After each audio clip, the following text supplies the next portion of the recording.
علي حبه جنة قسيم النار والجنة وصي مصطفى حقا إمام الإنس والجنة علي أسرار وحدت نگهبان شریعت.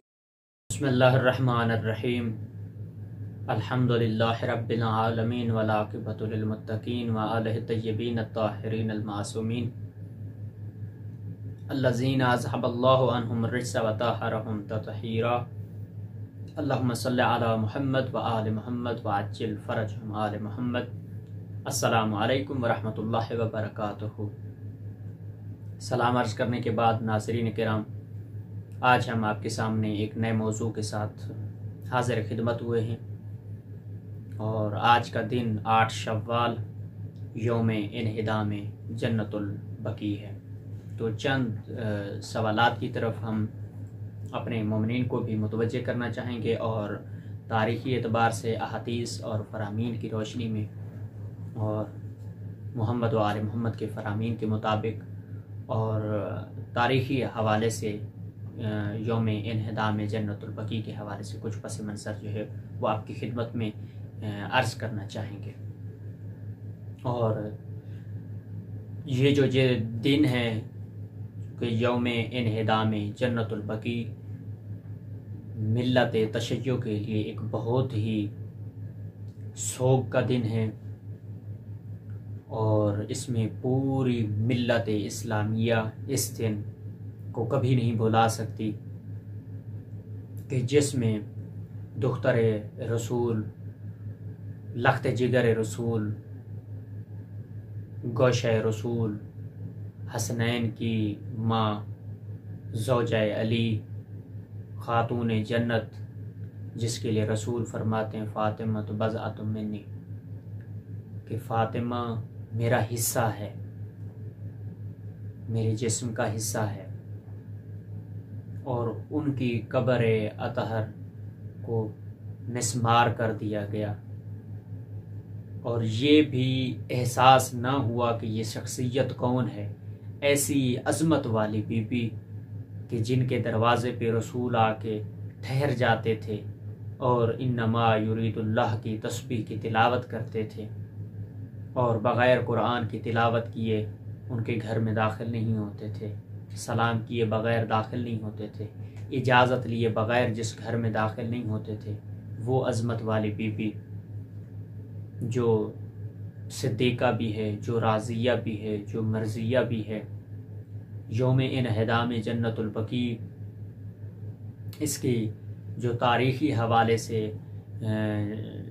2 دفعہ یہ ظلم جو ہے، یہ تاریکی، یہ ظلمت، یہ بے حیائی کا جو مظاہرہ کیا گیا ہے 2 دفعہ کیا گیا ہے. اور اس میں جو تاریخی اعتبار سے جو چیز ہے، 8 شوال بروز بدھ 1345 ہجری 21 اپریل 1925 کو منہدم کیا گیا.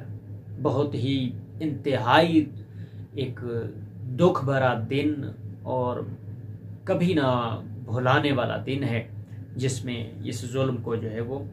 انجام دیا گیا. پہلی بار جب جنت البقیع کو منہدم کیا گیا 1220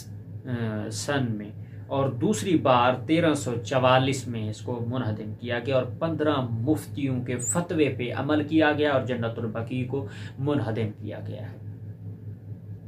اور یہ صرف ظلم،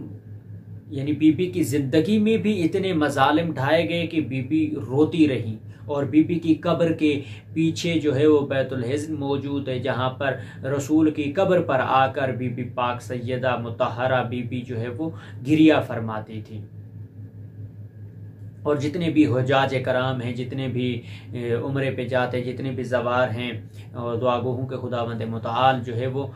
بی بی کے روزے کو جو ہے وہ آباد کرے، اور ہماری آنکھیں دیکھیں، اور منتقم زہرا آ کر ایسے ظالموں، ایسے جابر حکمرانوں کو نیست و نابود فرمائے، اور مولا کے جو ہے وہ تلوار کی زد میں ایسے لوگ آئیں کہ جو اہل بیت سے بغض، دشمنی اور اپنی عداوت کا جو ہے وہ مظاہرہ کرتے ہیں. اور جنت البقیع میں بننے والی جو قبر ہے، عظیم صحابی رسول اور امیر المؤمنین علی ابن ابی طالب کے قریبی دوست عثمان بن مظعون، اور ان کے بعد رسول کے فرزند جناب ابراہیم، اور ان کے دفن ہونے کے بعد بقیع کے تمام درخت جو تھے وہ کاٹ دیے گئے، اور ہر قبیلے نے اپنی جگہوں کو مخصوص کر دیا تھا، ٹھیک ہے جی۔ اور جنت البقیع میں جو قبور مبارک ہیں ان میں سے جناب سیدہ فاطمہ الزہرا جو بیٹی ہیں رسول خدا صلی اللہ علیہ وآلہ وسلم کی، وہ بھی وہاں جنت البقیع میں مدفن ہیں، جن کے مزار کو منہدم کیا گیا، اور صرف اکیلا جناب سیدہ زہرا کے مزار کو جو ہے وہ منہدم جو ہے وہ نہیں کیا گیا۔ اس کے ساتھ امام زین العابدین علیہ السلام جو کہ وہاں پہ مدفن ہیں، اور امام محمد باقر علیہ السلام، امام محمد جعفر صادق علیہ السلام، وہ بھی وہاں پہ مدفن ہیں۔ اور ایسی بی بی جس کے اوپر قرآن کی سورہ نازل ہوئی، جیسے سورہ کوثر ہے، بی بی پاک سیدہ فاطمہ الزہرا کے لیے نازل ہوئی، انا اعطیناک الکوثر، یہ جو آیت کی مصداق بی بی، اس کے اوپر اتنا ظلم کرتے ہوئے ایک وقت ایک لمحہ بھی ان ظالموں نے بغض اور عداوت اور دشمنی میں یہ نہ سوچا کہ یہ شخصیت کون ہے جس کے اوپر ہم یہ ظلم جو ہے وہ ہم کر رہے ہیں۔ اور ایسی بی بی جس کے بارے میں رسول فرماتے ہیں کہ یہ میرے جسم کا حصہ ہے، اور ایسی بی بی جس کے بارے میں قرآن کی متعدد آیات نازل ہوئیں، آیت مباہلہ دیکھ لیں، آیت تطہیر دیکھ لیں، آیت کوثر دیکھ لیں، اور اس کے بعد قرآن کی متعدد ایسی آیات ہیں جو بی بی کی عظمت، فضیلت، طہارت، پاکیزگی، علم اور تمام معرفت کمالات کو جو ہے وہ ذکر کرتے ہوئے واضح اور سورج کی طرح روشن اور عیاں ہیں، جس کو کوئی بھی امت مسلمہ کا کوئی فرد جو ہے وہ بی بی کی عظمت کے حوالے سے کوئی بھی انکار نہیں کر سکتا ہے۔ اور یہ ایک ایسی ظلم بھری داستان ہے کہ جس کو بیان کرنا واقعاً زبان لرزہ کھا جاتی ہے۔ ایک ایسا دردناک واقعہ پیش آیا کہ جس میں دشمنوں نے اپنی بغض کا اظہار کیا، اپنی عداوت کا اظہار کیا، جس میں یہ کوئی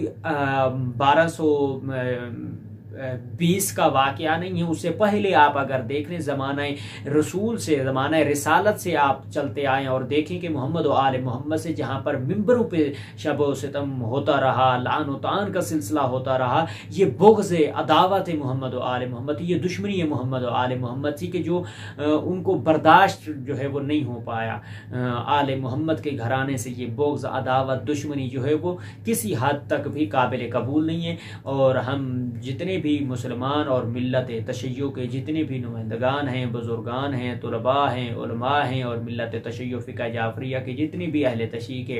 جتنے بھی افراد ہیں، تمام اس ظلم کی جو ہے وہ مذمت کرتے ہیں، اور حکومت وقت سے بھی اور ان جابر حکمرانوں کو ہوش کے ناخن لینے کے لیے ہم متوجہ کرنا چاہتے ہیں کہ ایسی ہستی کا جو ہے وہ مزار دوبارہ تعمیر کیا جائے، اور ان آنکھوں کو خداوند متعال ہمیں بی بی پاک سیدہ زہرا کا مزار جو ہے وہ دیکھنے کو نصیب فرمائے، اور اس کی بھرپور ہم مذمت کرتے ہیں، اور اس ظلم کے لیے آواز کو بلند کرنا چاہیے، اور بی بی کے حق کی حمایت کرنی چاہیے۔ اور ایسی مظلومہ بی بی کہ جس کو زندہ ہوتے ہوئے بھی حق نہیں ملا، اور اس کے بعد وہ اپنی زندگی میں بھی بابا کے چلے جانے کے بعد بھی بی بی روتی رہی ہیں، اور بابا کے جانے کے بعد بھی ان کو قبر میں بھی آرام نہیں کرنے دیا کہ ان کی مزار کو بھی منہدم کر دیا گیا۔ تو یہ ایک ایسی دشمنی کی ایک ایسی داستان ہے کہ جو ایک ڈھکی چھپی نہیں ہے، جو تمام کے سامنے واضح روشن ہے۔ ان کے بس میں نہیں تھا کہ پتہ نہیں یہ کیا جو ہے کرنا چاہ رہے ہیں، کہ دشمنی کی، بغض کی، عداوت کی محمد و آل محمد سے اس کا کوئی نتیجہ نہیں، اس کا صرف اور صرف ایک نتیجہ ہے جو کہ جہنم ہے۔ جو بھی آل محمد سے دشمنی رکھے گا وہ جہنمی ہے، اور اس کا جو مسلم اس کی احادیث اور روایات موجود ہیں کہ جو آل محمد سے، جو رسول کی آل سے نفرت کرتا ہے، بغض رکھتا ہے، عداوت رکھتا ہے، دشمنی رکھتا ہے، وہ جہنمی ہے، اس کی شفاعت نہیں ہو سکتی، وہ شفاعت کے قابل ہی نہیں ہے، وہ کبھی ہدایت یافتہ ہو نہیں سکتا، وہ کبھی ہدایت پذیر ہی نہیں ہے کہ جو آل محمد سے دشمنی رکھے۔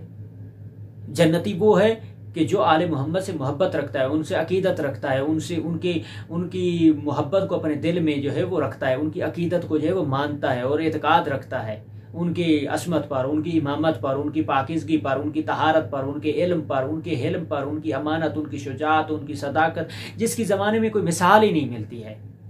ایسی ہستیاں ہیں یہ ایسی نورانی ہستیاں ہیں۔ خود رسول نے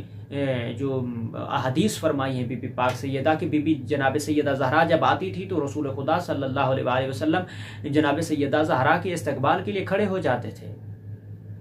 یہ مقام رسول اتنا مقام کر رہے ہیں اور رسول کی امت جو ہے وہ یہ کام کر رہی ہے کہ ان کی بیٹی کو جو ہے ان کی قبر کو جو ہے ان کی مزار کو جو ہے وہ مسمار کیا جا رہا ہے. کیا رسول خوش ہوئے ہوں گے؟ یا محشر کے دن یہ لوگ جا کر جو بغض عداوت علی میں اور بغض آل رسول میں یہ کام انجام دے رہے ہیں، کیا رسول جو ہے وہ ان سے خوش ہوں گے اور ان کی جو حوصلہ افزائی فرمائیں گے کہ آپ نے اچھا کام کیا ہے؟ بالکل نہیں. یہ انہوں نے فعل حرام انجام دیا اور اس کی ہم مذمت کرتے ہیں. یہ بے احترامی کی گئی، یہ توہین کی گئی ہے گھرانہ رسالت کی، گھرانہ نبوت کی، گھرانے وحی و یوحا کے مالک کی جو ہے وہ توہین کی گئی ہے. ہم جہاں پر ختم نبوت کے ہم جو ہے وہ بل پاس کراتے ہیں، جہاں توہین نبوت کے ہم جو ہے وہ بل پاس کرواتے ہیں، جہاں توہین صحابہ کے بل پاس کرواتے ہیں، وہاں پر توہین اہل بیت کیوں ہو رہی ہے؟ اور اعلانیہ دنیا میں توہین کی گئی. آج بھی دنیا منافق لوگ اپنی آنکھیں بند کر کے بغض محمد و آل محمد میں اتنا ڈوب چکے ہیں اور اس اندھیرے میں اتنا کھو چکے ہیں کہ ان کو وہ نورانیت اور ہدایت کبھی حاصل ہو ہی نہیں سکتی، کہ جو منافقت میں ہے، جو بغض آل محمد میں، وہ کبھی ہدایت حاصل نہیں کر سکتا ہے. جو کہ اعلانیہ طور پر ظلم ہوتا رہا، مزار آل رسول کو جو ہے وہ منہدم کر دیا گیا ہے. میں ان لوگوں سے سوال کرتا ہوں جو اصحاب رسول کی قبر کی بے حرمتی کے اوپر تو احتجاج کرتے ہیں، فتوے کرتے ہیں، فتوے لگاتے ہیں اور 3-3 گھنٹوں کی ڈبیٹیں ہوتی ہیں اور وہاں پر ٹی وی چینلز پر بیٹھ کر فتوے دیے جاتے ہیں. میں ان لوگوں سے مخاطب ہوں کہ جب رسول دختر رسول اور بیٹی رسالت، بیٹی نبوت، بیٹی وحی و یوحا کے مالک کی مزار مبارک کو جو ہے وہ مسمار کر دیا گیا تھا، تو آج اس میڈیا کو سانپ سونپ گیا ہے کہ وہ بی بی پاک سیدہ کے حق میں بولے، رسول کی بیٹی کے حق میں بولے اور آل محمد کی گھرانے کے حق میں بولے. کیوں نہیں بولتے؟